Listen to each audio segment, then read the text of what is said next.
കാണുന്നു. മാധ്യമങ്ങളെ കാണുകയാണ്. എത്രത്തോളം സന്തോഷം. ഇപ്പോൾ കഴിഞ്ഞ ദിവസം ഈശ്വര നായനാരുടെ വീട്ടിലേക്ക് പോയി. ശാരദ ടീച്ചറെ കണ്ടു, പഴയ സ്നേഹം പുതുക്കി. ഇപ്പോൾ കെ കരുണാകരൻ സ്മൃതി മണ്ഡപത്തിൽ വരുന്നു. ഇതൊരു വ്യക്തിപരമായ ഒരു ബന്ധമാണോ അതോ ഇതിനെന്തെങ്കിലും രാഷ്ട്രീയമാണോ ഉണ്ടോ?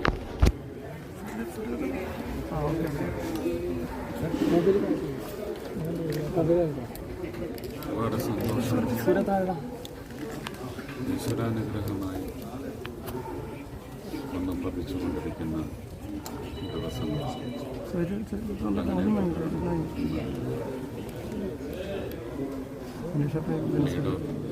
ശ്രീ കരുണാകരൻ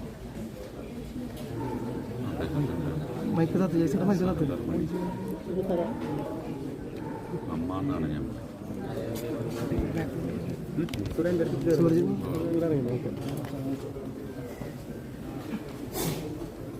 രണ്ടുപേരെയും യാത്ര അയക്കാൻ അന്നെത്താൻ സാധിച്ചു. അത് കഴിഞ്ഞ പക്ഷേ വ്യക്തമായൊരു രാഷ്ട്രീയത്തിൽ അതിൻ്റെ ഭാഗമായതിൻ്റെ ശേഷം ഒരുപക്ഷെ കേരളത്തിലെ കോൺഗ്രസിൻ്റെ പിതാവ് എന്ന നിലയ്ക്ക് തന്നെ ഞാൻ കാണുന്നത് ഇന്ദിരാഗാന്ധി ഭാരതത്തിൻ്റെ മാതാവ് എന്ന് കാണുന്നത് ലീഡർ ശ്രീ കരുണാകരനെ അതിനു മുമ്പ് അദ്ദേഹത്തിൻ്റെ മുൻഗാമികളൊക്കെ ഇതിൻ്റെ ഫൗണ്ടേഴ്സ് കോ ഫൗണ്ടേഴ്സ് ഒക്കെ ഉണ്ടാവും. അവരോടൊന്നും മര്യാദയാണ്. പക്ഷേ എൻ്റെ തലമുറയിലെ ഒരുപക്ഷെ ധീരനായ ഒരു ഭരണകർത്താവ് എന്ന നിലയ്ക്ക് ആരാധന തീർച്ചയായിട്ടും ആ വ്യക്തിയോടാണ്. അദ്ദേഹം പ്രതിനിധാനം ചെയ്യുന്ന രാഷ്ട്രീയത്തെ അതുകൊണ്ട് തന്നെ ഒരു ഇഷ്ടമുണ്ടാകും. ആ നിലയിലൊരു സഹവർത്തിത്വം ഒരുപക്ഷെ മാനസപുത്രൻ എന്ന അദ്ദേഹം തന്നെ ഉപയോഗിച്ചിട്ടുള്ള വാക്ക് അതിനുള്ള മര്യാദയാണ്. ഇന്ന് രാഷ്ട്രീയപരമല്ലാതെ തന്നെ ഊട്ടിയുറപ്പിച്ചുകൊണ്ട് രാജ്യം പകർന്ന് നൽകിയ തൃശ്ശൂർക്കാർക്കുള്ള അതുവഴി കേരളത്തിനും തമിഴ്നാടിനുമുള്ള അനുഗ്രഹമായി ഒരു പദവിയിൽ ഇരുത്തിയെങ്കിൽ ആ പദവിയിൽ ഇരുന്നു കൊണ്ട് ഗുരുത്വം നിർവഹിക്കാൻ ആണ് ഞാനിവിടെ എത്തിയത്. അതിന് ചോദ്യങ്ങളൊന്നുമില്ല. ആ ചോദ്യങ്ങൾക്കുള്ള ഉത്തരവും എൻ്റെ കയ്യിലില്ല. ദയവ് കേന്ദ്രമന്ത്രി നയനാർ സഖാവിൻ്റെ പലപ്പോഴും ഉറച്ച ഭാരതീയനായി ഭാരതീയതയ്ക്ക് വേണ്ടി നിലകൊള്ളുന്ന ഒരു വ്യക്തി, ഒരു കുടുംബനാഥൻ എന്ന നിലയ്ക്കും തീർച്ചയായിട്ടും എൻ്റെ രാഷ്ട്രീയം എന്ന് പറയുന്നത് വളരെ എവിഡൻ്റാണ്. അതുടയാൻ പാടില്ല. പക്ഷെ എന്ന് വെച്ച് എൻ്റെ വ്യക്തിയുടെ നിർവഹണം അതെൻ്റെ ഹൃദയത്തിൽ നിന്ന് വരുന്നത് അതിനൊരിക്കലും രാഷ്ട്രീയമാനം കാണേണ്ടതില്ല. എൻ്റെ അഭ്യർത്ഥന ഈ കെ കരുണാകരനടക്കമുള്ളവരെ ശാരദ ടീച്ചർ എൻ്റെ അമ്മയാണെങ്കിൽ അതിനു മുന്നേ എനിക്ക് കിട്ടിയ അമ്മയാണ് കല്യാണിക്കുട്ടി.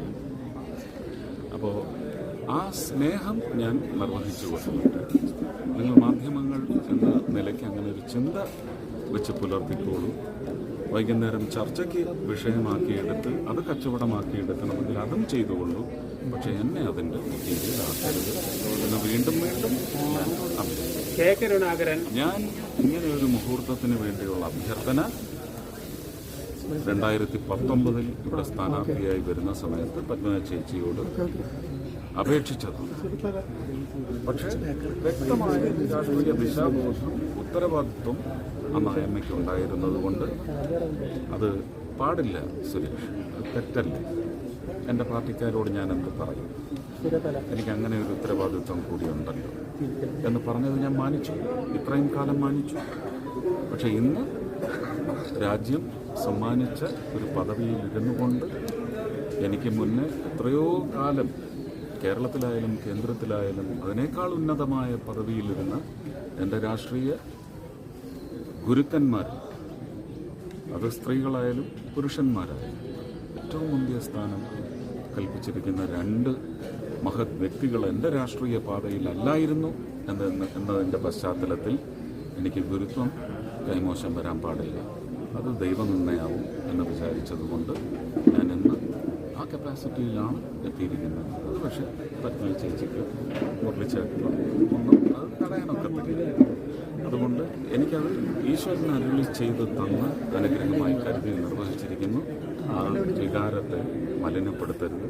അങ്ങനെ നിങ്ങൾ ചെയ്താൽ എൻ്റെ കുടുംബത്തിൻ്റെ വികാരത്തെയാണ് മലിനപ്പെടുത്തുന്നത്. എനിക്ക് ഇതിനുള്ള അനുവാദം സർവാത്മന തന്നിട്ടുള്ള എൻ്റെ പാർട്ടി അണികളുടെ വികാരത്തെയാണ് നിങ്ങൾ അവഹേളിക്കുക. അതുകൊണ്ട് ദയവ് ചെയ്ത് അതിന് തുടരരുത് എന്ന് മാത്രമാണ് ചോദിച്ചുകൊണ്ട് പ്രാർത്ഥിക്കുകയാണ്.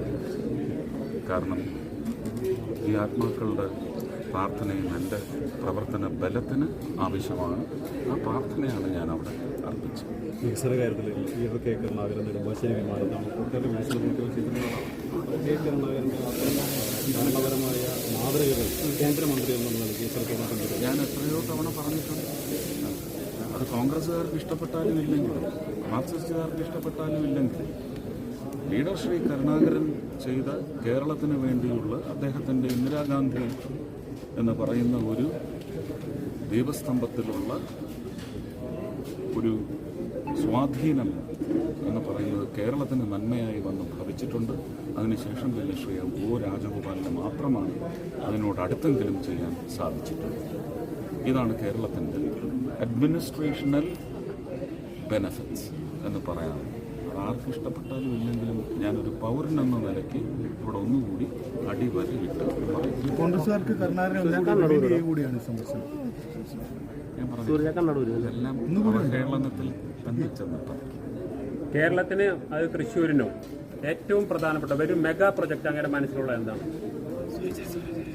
ഞാനിതിനെക്കുറിച്ച് പറഞ്ഞു കഴിഞ്ഞാൽ അത് ചർച്ച എന്ന് പറയുന്നത് ഇപ്പോഴാണായത് അല്ലേ? പെട്ടെന്ന് ഉടനെ നാളെ നടക്കണം എന്നൊക്കെ പറഞ്ഞ് ചർച്ചയാവുന്നത് ഇപ്പോഴാണ്. അതിന് ജില്ലാടിസ്ഥാനത്തിൽ മണ്ഡലാടിസ്ഥാനത്തിൽ അവകാശവാദങ്ങൾ ഉന്നയിക്കാനുള്ള ജനങ്ങൾ തിരഞ്ഞെടുത്ത പ്രതിനിധികൾക്ക് അവകാശമുണ്ട്. അവരതിനു വേണ്ടി അടികൂടും, കടിപിടി കൂടും, അതെല്ലാം അവരുടെ അവകാശമാണ്. പക്ഷെ കേരളം എന്ന് പറയുന്ന ഒരു ചിന്ത, കേരളത്തിലെ മലയാളി ജനത എന്ന് പറയുന്ന ഒരു ചിന്തയുണ്ടെങ്കിൽ പ്രാദേശികത മറന്ന് അവഗണിക്കപ്പെട്ട പ്രദേശങ്ങളിലേക്ക് വികസനം കൊണ്ടുവന്ന് വികസനം കൊണ്ട് ശ്വാസം മുട്ടുന്ന പ്രദേശങ്ങൾക്ക് ഇനിയും ശ്വാസം മുട്ടിക്കാൻ പോലും അവസ്ഥയില്ല എന്ന് പറയുന്ന നിലയ്ക്ക് വികസനം ഒരു ഡ്രക്കോണിയൻ ഷേപ്പ് എടുക്കുക. അതിൻ്റെ പശ്ചാത്തലത്തിൽ കൃത്യമായിട്ട് ഇപ്പോൾ തിരഞ്ഞെടുക്കപ്പെട്ട ഒരു പ്രതിനിധി എന്ന നിലയ്ക്ക് എൻ്റെ വാദമുണ്ട്. അതിനകത്ത് പ്രാദേശികത ഇല്ല. ഞാൻ തൃശ്ശൂർ വേണമെന്ന് പറഞ്ഞിട്ടില്ല. ആ പദ്ധതി തന്നെയാണ് മുന്തിയ പരിഗണന. അത് 2015 രാജ്യസഭാ MP ആവുന്നതിന് 1 വർഷം മുമ്പ് ശ്രീമാൻ ജഗത് പ്രകാശ് നഡ്ഡയെ അറിയിച്ചതും 3 തവണ മുഖ്യമന്ത്രിയാണെന്ന് കണ്ട് ആ ആവശ്യം ഉന്നയിച്ചതുമാണ്. ഒരു സ്ഥലപ്പേര് പറഞ്ഞ് എനിക്കറിയാം ആ സ്ഥലപ്പേര് ഉച്ചരിച്ചാൽ കേരളം മുഴുവൻ എൻ്റെ കൂടെ നിൽക്കും. അവിടെയുള്ളതും മലയാളി സമൂഹം അവിടെയും അങ്ങനെ ഒരു ബൃഹത്തായ പദ്ധതി വരുന്നത് വഴി ആ പ്രദേശവാസികളും കുറച്ച് ഗുണപ്പെടട്ടെ. പിടിച്ചു പറിക്കാൻ പാടില്ലല്ലോ, സ്വാർത്ഥതയാണ്. ആ സ്വാർത്ഥത ഒരു പിടിച്ചുപറിയിൽ ചെന്ന് അവസാനിക്കും. നിലവിലെ കൊച്ചി മെട്രോ പുതിയ സാധ്യത